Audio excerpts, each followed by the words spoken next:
Hello and welcome back to another Orange Coast College Mathematics video. In this video we're going to be talking about the introduction to logarithms. Now what is a logarithm? Well, if x and b are positive real numbers such that b is not equal to 1, then y equal to log base b of x is called the logarithmic function with base b, and y equals log base b of x is going to actually be equivalent to b to the y is equal to x. Now, a common logarithm is just going to be a logarithm with base 10. Normally, you'll write your base just right here. However, for logarithms with base 10, a lot of the times it's simply just abbreviated as log of x. Then we have another special logarithm. It's called the natural logarithm. And this is going to be a logarithm with a base of e. And e is a number. It's about 2.7, and it's like pi. It just keeps on going on forever. Instead of writing log base e of x, a lot of the times it is going to be abbreviated as ln of x, or simply just natural log of x.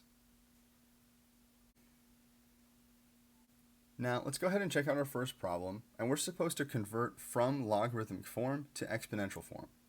So one of the ways I like to think about logarithms is that if we have log base b of x and it's equal to y, then I can say that b to what power is equal to x. In this case, we actually know it's going to be equal to y. And so I can say, what power is it? It's going to be b to the y power has to be equal to our argument, x.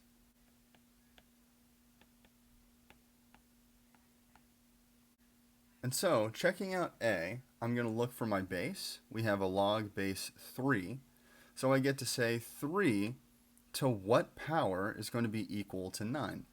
Well, 3 to the 2 power is equal to 9. And so we can go ahead and convert this. We can say 3 squared is equal to 9. Now, looking at part B, we see that we have a base of 6. And so we get to think to ourselves, 6 to what power is equal to the square root of 6? Well, the 1/2 power. And so we can write 6 to the 1/2 power is equal to the square root of 6.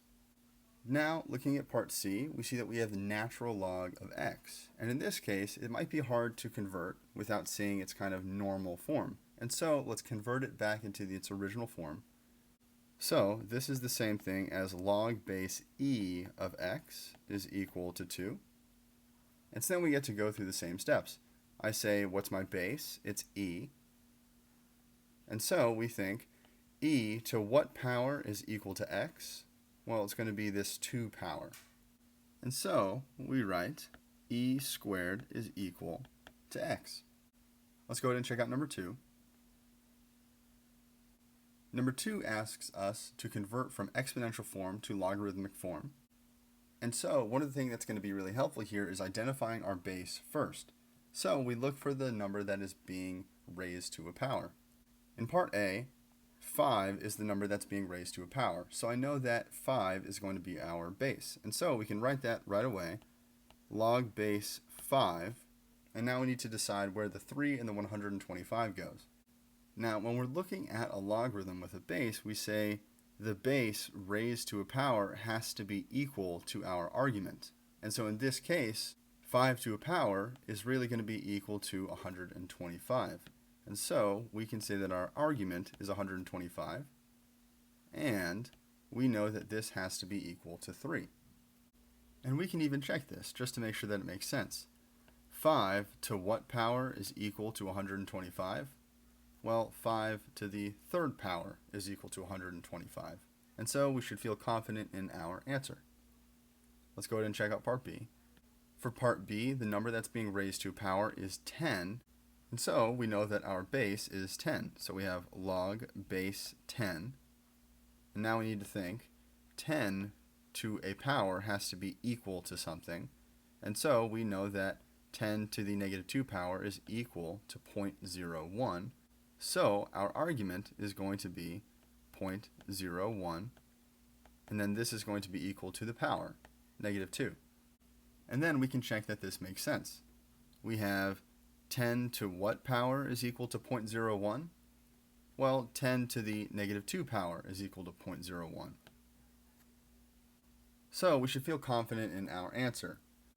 However, we can actually do a little bit more to make this look a little bit cleaner.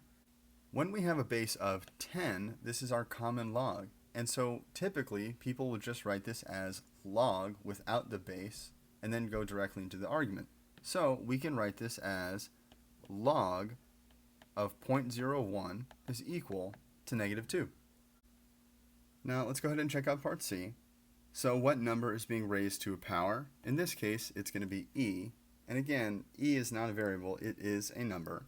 And so we know that e is going to be our base. So we have log base e.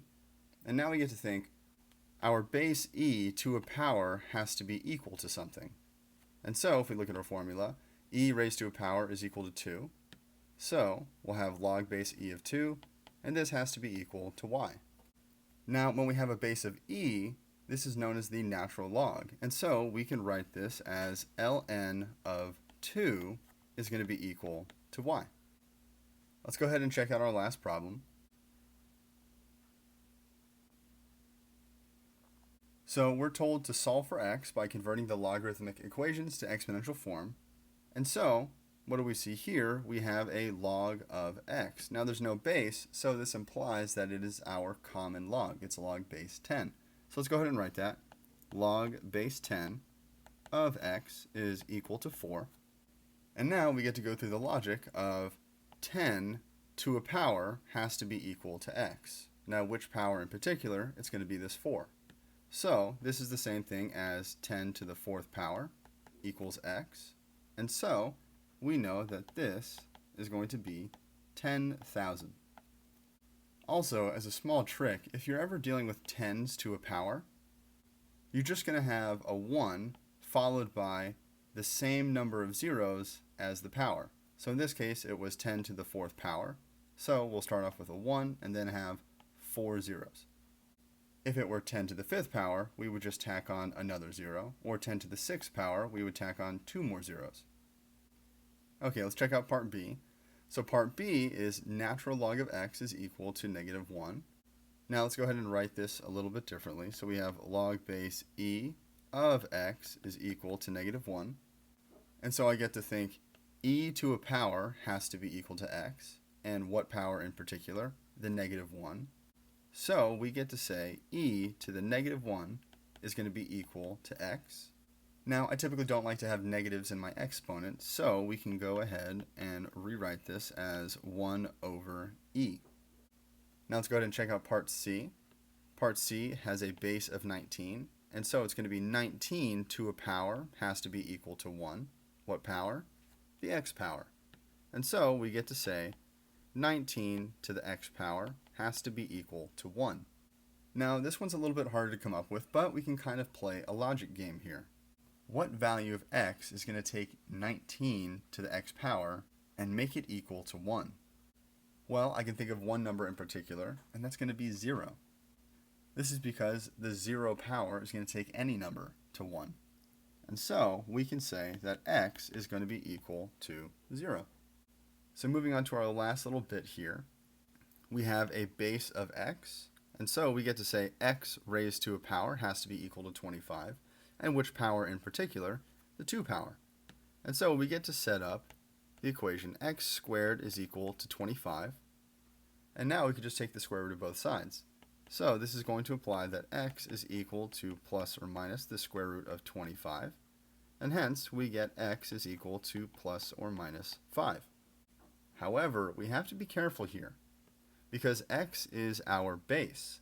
And if you go back and look at the definition of what a logarithm is, our base has to be positive. And so we can say that the negative 5 can't be an option.